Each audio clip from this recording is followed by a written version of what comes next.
Thank you. That was exciting. Throughout this week, we've been talking about the American dream and all that it signifies for people of all ages and nationalities. This morning, Counselor to the President Kellyanne Conway and Advisor to the President Ivanka Trump hosted a listening session with military spouses on the unique challenges they face in finding and maintaining employment to support their families.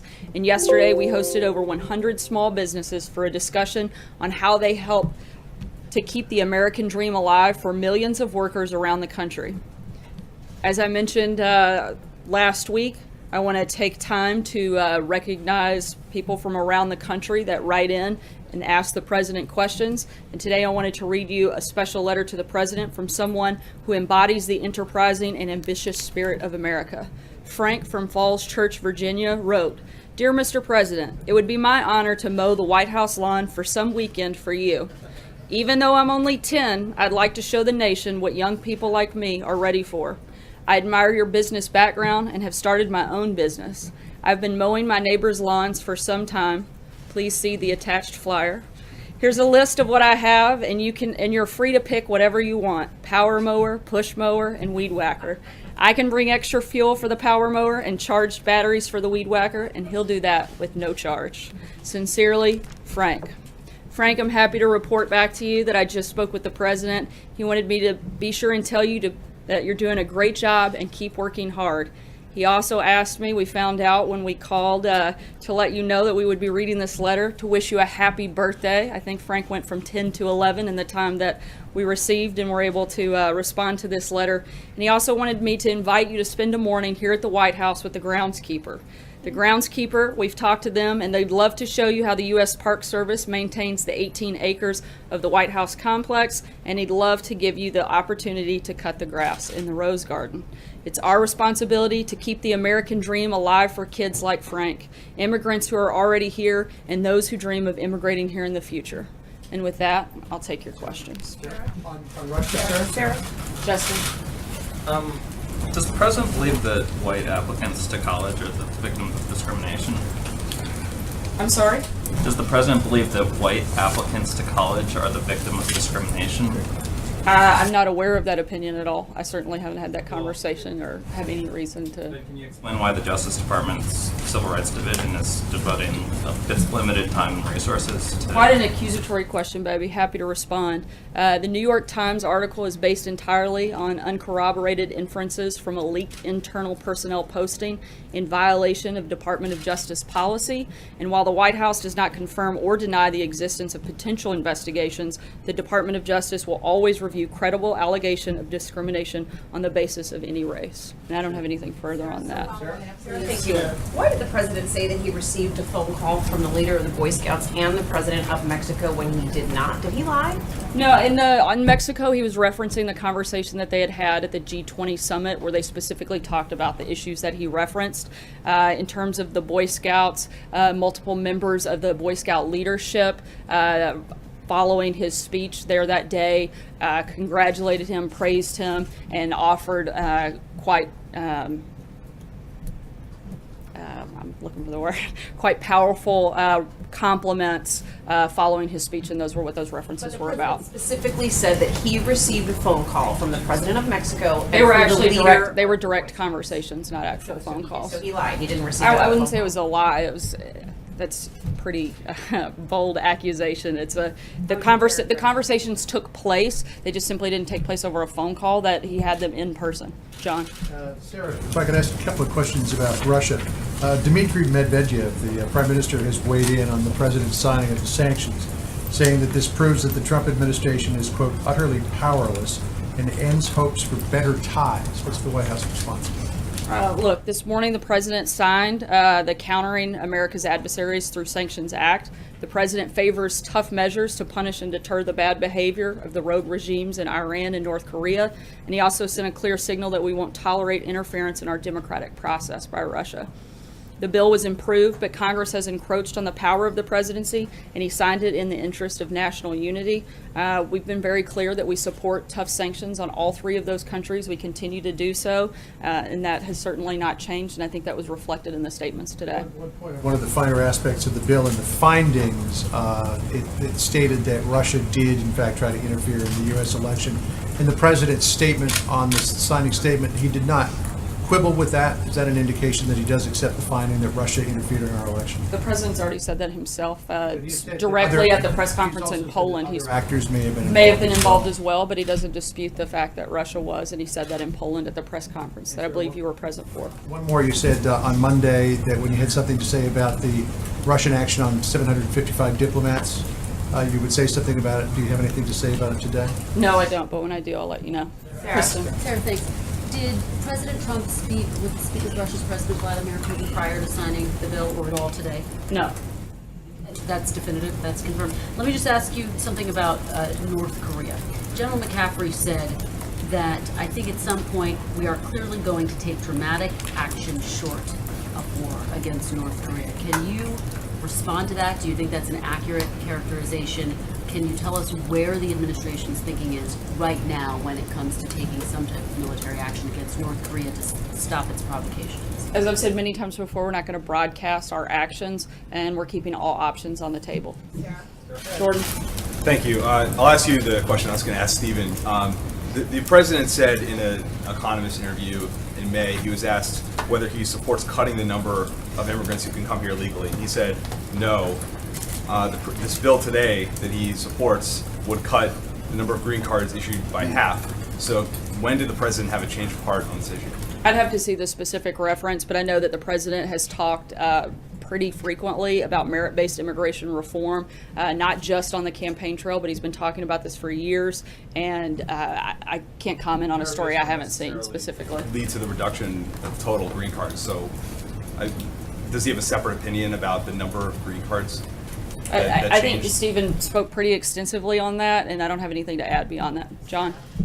Thanks a lot, Sarah. The president, in signing this sanctions bill today, issued a signing statement. And in that signing statement, he said that the bill is significantly flawed. He said that there are provisions in this bill that are clearly unconstitutional. Why would he sign this bill if he felt so strongly that this bill it inhibits his ability to act as the commander-in-chief and to carry out his duties as president? I think I spoke on this already, but primarily because the president favors tough measures to punish and deter the bad behavior of the rogue regimes in Iran and North Korea, and he also sent a clear signal that we won't tolerate interference in our democratic process by Russia.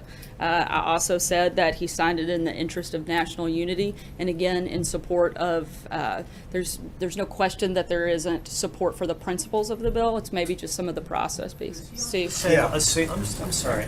Does he also send a signal in signing this particular legislation that if another bill comes before his desk that he also finds significantly flawed and clearly unconstitutional, that he'd sign that legislation as well? I'm not going to speak about a hypothetical bill that we don't know and doesn't exist and whether or not the president's going to sign it. Steve?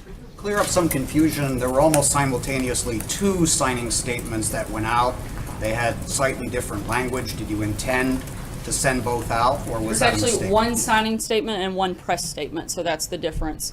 One's more of a legal document that goes with the executive secretary, and the other one's a press document, so that's the difference.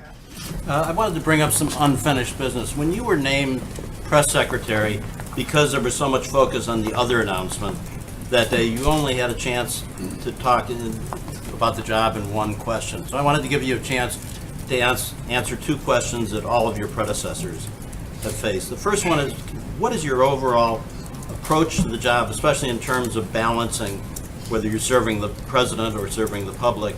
And secondly, do you see any circumstances where it's appropriate to lie from the podium? I'll take the second one first. Absolutely not. I don't think it's appropriate to lie from the podium or any other place.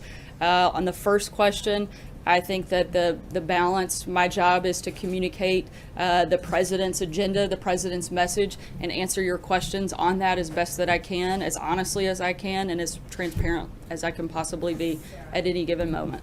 Francesca.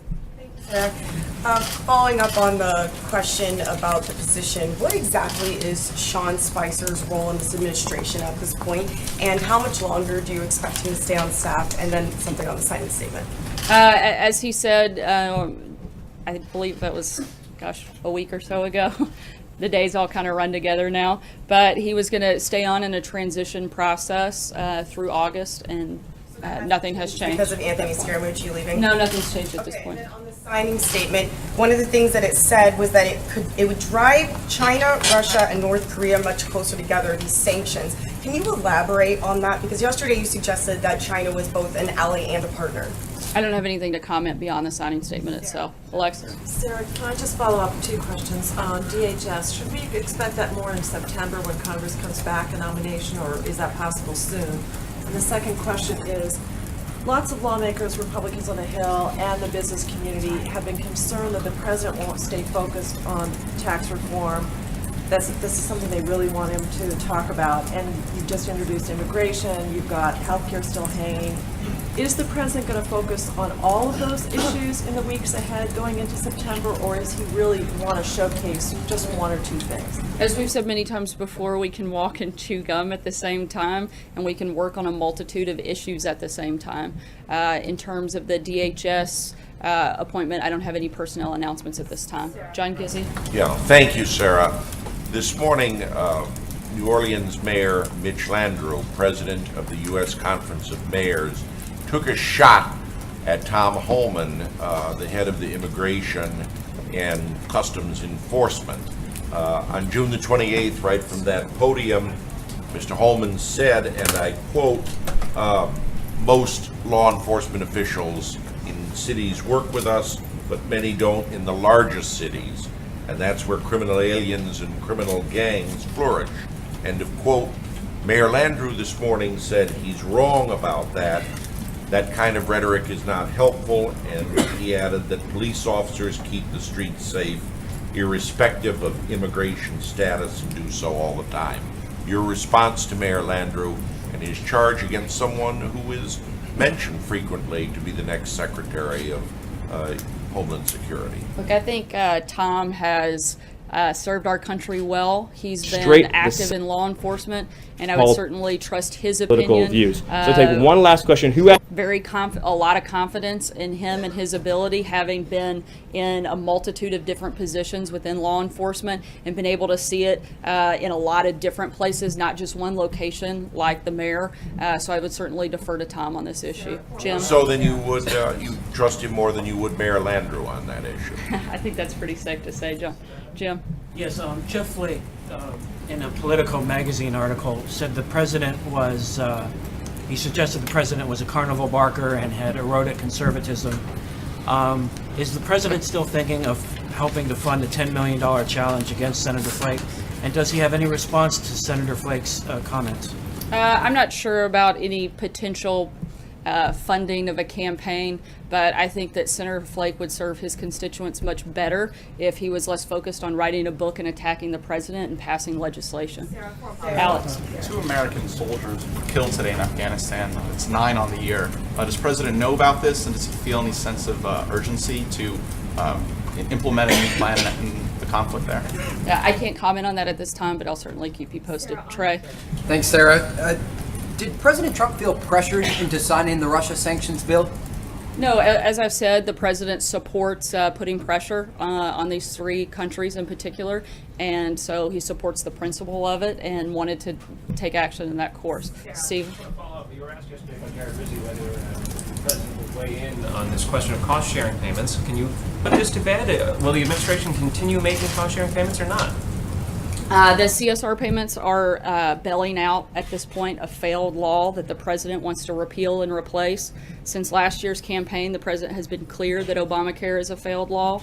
He's working with his staff and his cabinet to consider the issues raised by the CSR payments, and without Congress fulfilling its promise to American voters in repealing and replacing Obamacare, insurers will continue to flee this failing system. We need real reform that